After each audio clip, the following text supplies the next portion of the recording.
Now, Huawei's CEO is playing down the significance of U.S. restrictions. Ren Zhengfei says he and Google are discussing emergency measures to find a solution after Google announced that it would comply with a U.S. order to stop supplying Huawei. That would mean that Google would no longer be able to offer Android apps to buyers of new Huawei phones, though updates and security patches would be available for the next 90 days. Speaking to the Chinese media today, Mr. Ren said the U.S. was underestimating Huawei and that U.S. attempts to crimp Huawei would not affect its 5G rollout and wider global ambitions.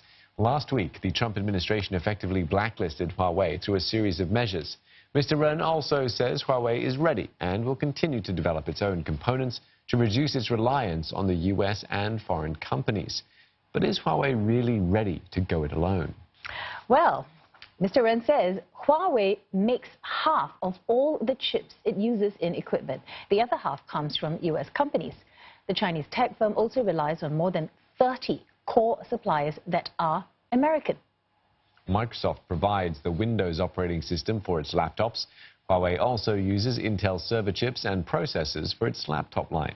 And for its smartphones, Qualcomm, another U.S. chip giant, provides Huawei with modems and processors. Other U.S. companies that provide components for Huawei handsets: Corning, which makes the popular Gorilla Glass for screens, and Dolby, a producer of video and audio software. Of the $70 billion that Huawei spent on components and parts last year, around $11 billion, a not insignificant 15%, went to U.S. businesses.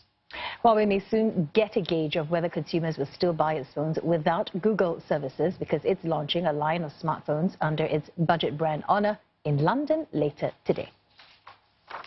Now, for more on this, let's speak to Eleanor Olcottt. She's a China Policy Analyst from TS Lombard, and she joins us from London.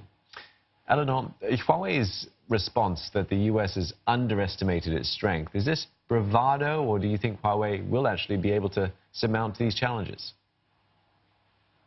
Yes, an interesting question. I think from the first premise, we need to look at whether or not the US has actually underestimated Huawei's strength. If we look at the rhetoric coming out of DC this past year, they equate Huawei with being an existential threat to the US. And this has driven such an extreme response, as we've seen in the past 2 days, with the ban on exports going to Huawei and also the complete block from establishing 5G connectivity in the US. So I think it's not an underestimation. Where there might have been, on the other hand, a miscalculation is about the long-term trend and how this would affect US firms with regards to their sales and relationship with Huawei. Now, whether or not this is an insurmountable challenge, the second part of your question, it certainly is a real challenge to Huawei in the short term. They are dependent on US chips, as Ren Zhengfei actually admitted today in an interview.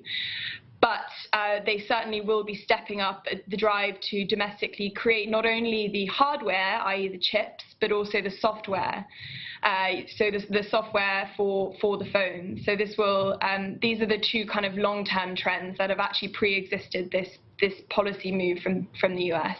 All right, well, this is happening between Huawei and the U.S. How will Huawei's lack of access to Android updates and apps, now how will this impact the users, the consumers? Yes, it will certainly impact them. I mean, this 90-day extension is really significant because it will enable Huawei to kind of introduce measures to mitigate that software effect. And right now, Google hasn't announced anything as of yet, but they certainly will reintroduce the downloads and the security updates for their consumers. It's worth bearing in mind on that issue, there is hardly any US domestic user of the Huawei phone. No US supplier actually carries Huawei. So this is largely falling on, European users and elsewhere. So they certainly will be affected, but that 90-day grace period is vital. Some analysts are saying that this move by the US could actually prompt Huawei to become more self-sufficient. Do you agree? I do agree, but also this incident hasn't prompted them. This is something that they've been thinking about for 1 year, looking at the ZTE case.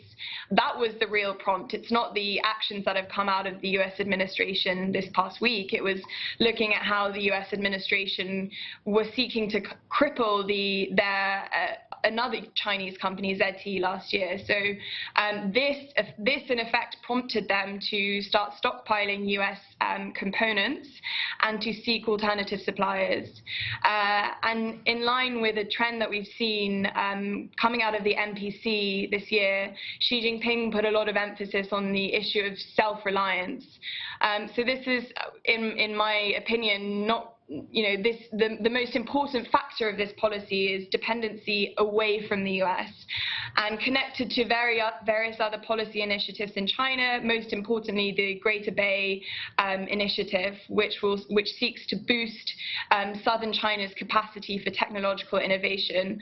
Huawei will definitely be an important aspect of that story. All right, many thanks for your thoughts this evening. Eleanor Olcottt, China Policy Analyst at TS Lombard, joining us from London.